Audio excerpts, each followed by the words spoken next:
Hi అండి, నేనండి మీ news presenter Kalyani అండి. ఈరోజు మనం కరివేపాకు హార్వెస్ట్ చేద్దామండి. చూడండి, తాజా తాజా కరివేపాకు అనమాట. సో కరివేపాకు అంటేనే ఇంకా అసలు ఇందులో కారం చేసుకున్న, పచ్చడి చేసుకున్న కరివేపాకు ఇంతో మనం ఈ మధ్య కరివేపాకు రైస్ అని కూడా చేస్తున్నారు కదా. ఇందులో చాలా యాంటీ ఆక్సిడెంట్స్ ఉంటాయండి ఇందులో కరివేపాకులో. చూడండి ఎంత బాగా వచ్చిందో మా కరివేపాకు. ఇంకా పెరగాలండి. పెరిగినప్పుడు మట్టి ఇప్పుడైతే ఆకు ఎప్పటికప్పుడు కరివేపాకు ఆకు తీస్తూ ఉండాలి. ఆకు కంటే కూడా కొమ్మలు ఇట్లా తుంచేస్తే బాగా చిగురు వస్తుంది అంటారు కదా. ఇంకొంచెం అంత ఎత్తు పెరిగాక నేను కొమ్మలు కట్ చేస్తాను.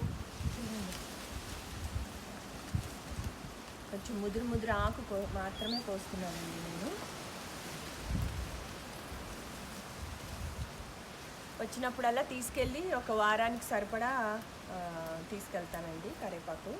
ఇంక ఇలా తీసుకుని వెళ్ళిపోయి హ్యాపీగా ఫ్రిడ్జ్లో పెట్టేసుకుంటే చూడండి ఎంత నవనవలాడుతుందో. చూడండి మా కరివేపాకు ఎంత బాగుందో కదా.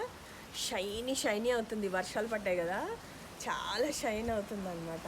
చూడండి ఎంత బాగుందో. తీసుకుంటానండి. కొంచెం కరివేపాకు కారానికి కూడా తీసుకెళ్తే పోద్దేమో అనిపిస్తుంది నాకు. కరివేపాకు కారం కొట్టుకుంటాను.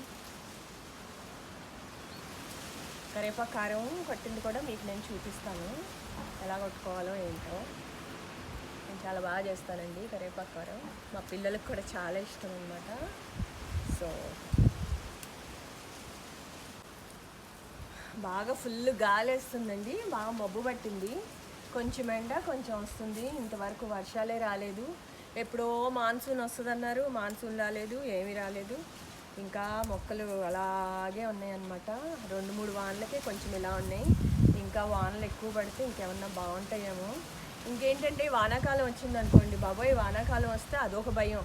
పురుగులు వస్తాయి అన్నమాట. మనం తట్టుకోలేము వాటిని అసలు. ఏ నీమ్ ఆయిల్ స్ప్రే చేయు, ఏం చెయ్యు. వర్షం వచ్చేసరికి శుభ్రంగా అదంతా కారిపోతుంది. మళ్ళీ పెస్ట్ అటాక్ స్టార్ట్ అవుతుంది అనమాట. అసలు నన్ను అడిగితే సమ్మర్లో మాకు నీళ్ళు అది బాగా పెట్టి బాగా చూసుకుంటే సమ్మర్లోనే బాగుంటుందండి. చూడండి, ఈ కరివేపాకు కోసుకున్నానండి. కరివేపాకు పక్కన బార్బడాస్ చెర్రీస్ చూడండి ఎంత అందంగా ఉన్నాయో. నచ్చితే లైక్ చేయండి, షేర్ చేయండి, సబ్స్క్రైబ్ చేయండి, బెల్ ఐకాన్ ప్రెస్ చేయండి. మొక్కల్ని నాటుదాం, పర్యావరణాన్ని కాపాడుకుందాం.